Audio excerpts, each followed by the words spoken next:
রবীন্দ্রনাথ ঠাকুর তাকে নিয়ে আমাদের প্রত্যেক দিনের চলা, তার গান, কবিতা সবকিছুই আমার চলার কথার সাথে।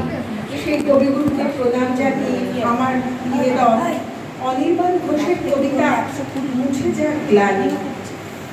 যখন তোমার কেউ কাছে নেই, যখন তোমার একলা লাগে, উথাল পাথাল মনের ভিতর সাত সতেরো ভাবনা জাগে। নিজের সঙ্গে লড়তে লড়তে ক্লান্ত যখন বিষণ্ণ প্রাণ, তখন বন্ধু হাতের কাছে রেখো একটা গীতবিতা।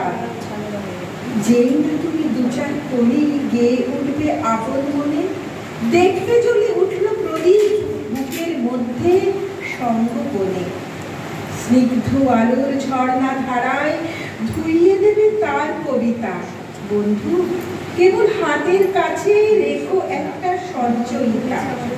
ভাবছো কেন ফুরিয়ে গেছো, থাকছো কেন বদ্ধ ঘরে? ফুটবে গো ফুল, ফুটবে তোমার সকল কাটা ধন্য করে। বুকের মধ্যে এগিয়ে চলার মন্ত্র পাবে, তাই তো বলি আর কিছু নয়। হাতের কাছে রেখো একটা গীতাঞ্জলি। কান্না থাকে, কার না থাকে, তাই বলে কি শূন্য সবাই? সামনে আদিগন্ত ভূমি, মাথায় দেদীপ্যমান রবি। পথ চলো সেই আশীর্বাদে, জীবন জয়ের মহোৎসবে। তাপস নিঃশ্বাস বায়ে মুমুক্ষেরা বিলীন হবে।